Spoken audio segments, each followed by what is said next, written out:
வணக்கம் உங்களே. இன்றைய பதிவு அல்சர், வயிற்றுப்புண். அல்சர் வர்றதுக்கு காரணம், அல்சருக்கு பல காரணங்கள் இருக்கு. ஆமா, கவலையோட வாழ்ந்தா அல்சர் வரும். ஒரு 3 மாசம் 6 மாசம் நீங்க ஏதாவது துக்கத்தோட கவலையோட வாழ்ந்தா அல்சர் வரும். காலையில உணவை சாப்பிடாம தவிர்த்தீங்க, இல்ல மதிய உணவை சாப்பிடாம தவிர்க்கீங்கன்னா சாப்பிடாம இல்லை, கொஞ்ச நேரம் கழிச்சு சாப்பிடுறது. 2 மணிக்கு பசிக்குன்னா 4 மணிக்கு சாப்பிடுறது. காலையில 8 மணி 9 மணிக்கு பசிக்குதுன்னா 11 மணிக்கு சாப்பிடுறது.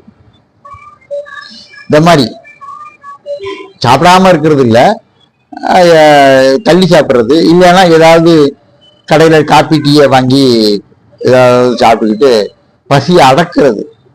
பிறகு சாப்பிடுவோம் அப்படி பிறப்பு சாப்பிட்டுருவாங்க. ஆனா தாண்டி போய் அந்த டயத்தை தாண்டி போய் சாப்பிடுறது.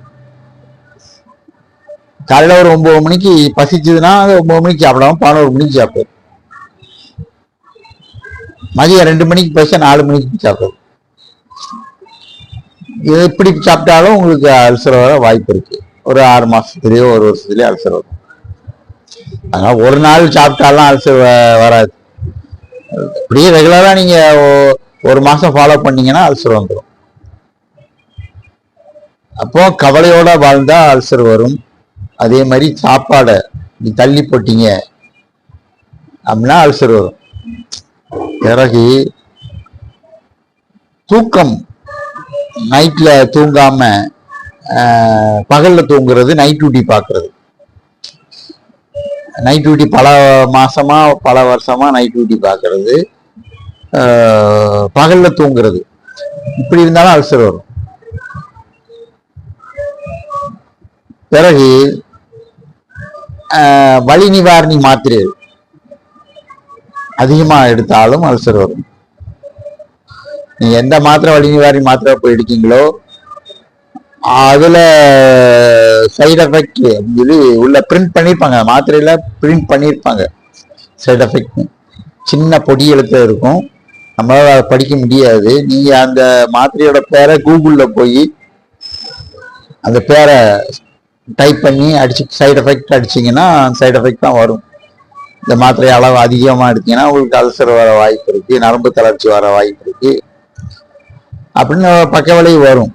அப்போ நீங்க வலி நிவாரண மாத்திரைகள் அதிகமா டாக்டரோட மருத்துவரோட ஆலோசனை இல்லாம எடுக்கக்கூடாது. ஒரு மருத்துவத்தை போய் ஆலோசனை பண்றீங்க, அவங்க மருந்து எழுதி கொடுக்காங்க, ஒரு 10 நாளைக்கு எழுதிருக்காங்க, அதோட நிப்பாட்டிக்கணும். அவங்களே சொல்லுவாங்க இதுக்கு மேல எடுக்காதீங்க, எடுக்கக்கூடாது அப்படிம்பாங்க. நீங்க என்ன செய்வீங்க? அவங்க கிட்ட போறது இல்லை, ஏன்னா அவங்க கிட்ட ஃபீஸ் கொடுக்கணுங்கிறதுக்காக அவங்களுக்கு போறாம நீங்க மெடிக்கலை வாங்கி வாங்கி சாப்பிடுவீங்க. அந்த சீட்டை காட்டி காட்டி மெடிக்கல்ல வாங்கி சாப்பிடுவீங்க. இதனால உங்களுடைய அல்சர் வர அதிகமான வாய்ப்பு இருக்கு. அப்போ நீங்க தேவையில்லாத பழக்கம், ஆல்கஹால் குடிப்பழக்கம் இருந்தாலும் அல்சர் வரும். குடிப்பழக்கம் இருக்குன்னா அப்போ நம்ம ஊர்ல குடிக்காத ஆள் கிடையாது. 100க்கு 90 பேர் குடிக்காங்க. படிச்சவனும் படிச்சவனும் அறிவில்லாத கூலி தொழிலாளியும் குடிக்கான். படிச்சவங்க இருக்காங்கல்ல, கலெக்டர் முதல் சாமானிய மக்கள், ஏன்னா இவன் குறைஞ்ச சரக்கு வாங்கி அடிச்சான், அவன் கூடின சரக்கு வாங்கி அடிச்சான். கலெக்டர் முதல் கூட குடிக்காங்க. அதாவது கலெக்டர் குடிக்கல, மருத்துவர் குடிக்கலன்னு சொல்ல முடியாது, அவங்களும் குடிக்காங்க. பெரிய பெரிய மருத்துவர்கள் குடிக்காங்க, கலெக்டர் குடிக்காங்க. மருத்துவர்கள் இதை விட மேல்படி போய் ஊசி போடுறாங்க, அந்த போதை ஊசி எல்லாம் போடுறாங்க. கேள்வி பார்க்கும், பேப்பர்ல பார்க்கும், டிவியில நியூஸ் பார்க்கும். இதெல்லாம் பாமர மக்கள் தான் குடிக்காங்கன்னு கிடையாது. பெரிய பெரிய படிச்சவங்க, சயின்டிஸ்ட் எல்லாருமே அடிமையா இருக்காங்க போதை. இந்த மாதிரி இருந்தாலும் அல்சர் வரும். அல்சர் எதனால வருது அப்படின்னா சோகத்தினால வருது, கவலையினால வருது, பயத்தினாலையும் வரும். ஒரு ஆள் பயந்து தொழில் பார்த்துட்டே இருக்காருன்னா அவருக்கு 6 மாசத்துல அல்சர் வரும். உணவை தள்ளி போட்டா, பசிக்கா உடனே சாப்பிடாம தள்ளி போட்டா அல்சர் வரும். அதுக்கப்புறம் கோபத்தோட அடிக்கடி கோபப்பட்டுக்கிட்டே இருந்து தனிமையில இருப்பாங்க, உறவோட இல்லாம சந்தோஷமா இல்லாம கோபப்பட்டு தனிமையில இருப்பாங்க, அவங்களுக்கு அல்சர் வரும். இந்த தூக்கத்தை இரவு நேரம் தூங்குவாங்க, பகல் நேரம் தூங்குவாங்க, அல்சர் வரும். இப்ப இது அல்சருக்கு வர்ற காரணங்கள் இது. சரி, அல்சர் வந்துட்டு ஒரு ஆளுக்கு, அப்ப அதை போக்குறது எப்படி அப்படின்னா, பசி அப்படிங்கிற உணர்வு வர்றதுக்கு முன்னால சாப்பிடணும். அல்சர் வந்துட்டியா, நீ சாப்பிடாம இருந்தீங்க, ஏதோ ஒரு காரணம் வந்துட்டு, அப்போ வராம அதை அல்சரை குணப்பாக்கணும் அப்படின்னா 6 நேரம் சாப்பிடணும். கொஞ்சம் கொஞ்சமா பிரிச்சு பிரிச்சு சாப்பிடணும். காலையில ஒரு 8 மணிக்கு எந்திரிச்சவங்க சாப்பிடணும். காலையில அல்சர் ஒரு ஆளுக்கு வந்துட்டு அப்படின்னா காலையில எந்திரிச்சோன்னா ஒரு சோத்துப்பானை கிட்டதான் போகணும், அடுப்படி கிட்டதான் போகணும். ஒண்ணுமே இல்லைனாலும் ஒரு கை சோறை எடுத்து போட்டு உப்பை போட்டு கரைச்சி குடிச்சிடணும். அப்போ காலையில 8 மணிக்கு 7 மணிக்கு எந்திரிச்சோன்னா ஒரு சாப்பாடு கொஞ்சோட, பிறகு ஒரு 10 மணிக்கு ஒரு சாப்பாடு, அதுக்கப்புறம் 12 மணிக்கு ஒரு சாப்பாடு. சாப்பாடுன்னா சாப்பாடு இல்லை, டிஃபன் சாப்பிடலாம், பழம் சாப்பிடலாம், செவ்வாழைப்பழம், பூலாஞ்செண்டு, ஏத்தம்பழம், மட்டிப்பழம், இந்த மாதிரி பழங்கள், புளிக்காத பழங்கள். புளிச்ச பழம் சாப்பிட்டீங்கன்னா வயிற்றுக்குள்ள போய் அல்சர் மறுபடியும் காந்தும். புளிச்ச பழம் சாப்பிட்டா வயிற்றுக்குள்ள போய் காந்தும். அதனால நீங்க தித்திப்பான பழம், தோப்போட சேர்ந்த தித்திப்பான பழங்கள் சாப்பிடலாம். மாதுளம்பழம், பப்பாளி பழம், சப்போட்டா பழம், இந்த மாதிரி பழங்கள் சாப்பிடலாம். அப்போ இதை 12 மணிக்கு ஒரு இது, 1 மணிக்கு 2 மணிக்கு அடுத்த சாப்பாடு, மதிய சாப்பாடு. அடுத்து சாயந்தரம் ஒரு டிஃபன் மாதிரி ஏதாவது, உரப்பு இருக்கக்கூடாது, சூடு அதிகமா இருக்கக்கூடாது, கொஞ்சம் குளிர்ச்சியா இருந்த மாதிரி இருக்கணும், கொஞ்சம் உரப்பு இருக்கக்கூடாது. அப்ப இந்த மாதிரி சாயந்தரம் அதுக்கப்புறம் 8 மணி 10 மணிக்கு ஓடணும். நைட்ல முடிச்சிட்டீங்க, ஒரு 2 மணி 3 மணிக்கு முடிச்சிட்டீங்க, தூங்குறீங்க, முடிச்சிட்டீங்க, அப்ப ஏதாவது ஒண்ணு சாப்பிட்டுக்கணும், சாப்பிட்டு படுத்துக்கணும். இப்படி சாப்பிட்டீங்கன்னா ஒரு 3 மாசத்துல இருந்து 6 மாசம் வரைக்கும் இப்படி சாப்பிட்டீங்க அப்படின்னா உங்க அல்சர் குறைய வாய்ப்பு அதிகம் இருக்கு. வேற அதுக்கப்புறம் நைட்டு நிம்மதியா தூங்கணும். 6 மணி நேரம் தூக்கம் அவசியம். அப்ப 6 மணி நேரம் தூங்கணும். வலி நிவாரணி மாத்திரைகளை மருத்துவருடைய ஆலோசனை இல்லாம சாப்பிடக்கூடாது. அடிக்கடி வலி நிவாரணி மாத்திரை உபயோகிக்க கூடாது. அதுக்கு என்ன தீர்வு இருக்கோ அதை போய் அந்தந்த மருத்துவர்கிட்ட போய் பார்த்து அதை உடனே சரி பண்ணிடலாம். கை தூக்க முடியல வலிக்கு, முட்டு நடக்க முடியல வலிக்கு, குறுக்கு வலிக்கு, இதுக்கெல்லாம் வலி நிவாரணி மாத்திரைகளை போடக்கூடாது. குதிங்கால் நடக்க முடியல வலிக்கு, இதுக்கெல்லாம் அதுக்குள்ள தீர்வு, அதுக்குள்ள என்ன தீர்வு இருக்கு, அதை யாரு மூலமா போக்குறது அப்படின்னு சொல்லி உடனே கை தூக்க முடியலன்னா அது தூக்க வைக்கிற எந்த மருத்துவர் இருக்காங்க தூக்க வைக்கிறதுக்கு, அந்த மருத்துவரை நாடி அதை கை தூக்க வைக்கணும். நடக்க முடியல நடக்க வைக்கணும். ஒரு 80 வயசு ஒரு ஆளு நடக்க முடியல, கை தூக்க முடியல அப்படின்னா பரவாயில்ல. 20 வயசு 30 வயசு 35 வயசு 40 வயசு 50 வயசுக்குள்ளே எனக்கு கை தூக்க முடியாது, முட்டு போட முடியாது,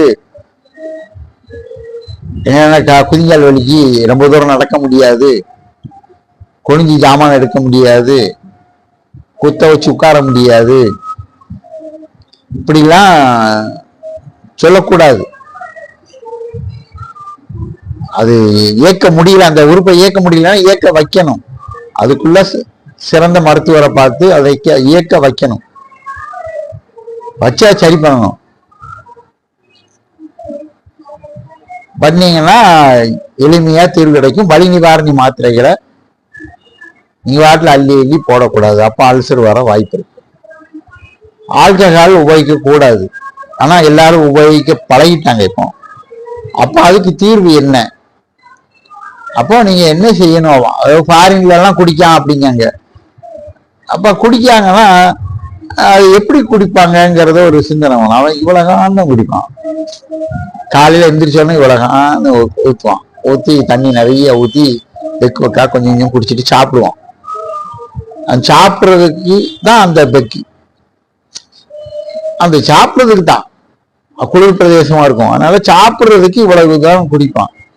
அது அவ்வளவுதான். திருச்ச மதியம் சாப்பிடும் போது அதே மாதிரி இவ்வளகான்னு ஊற்றுவான்.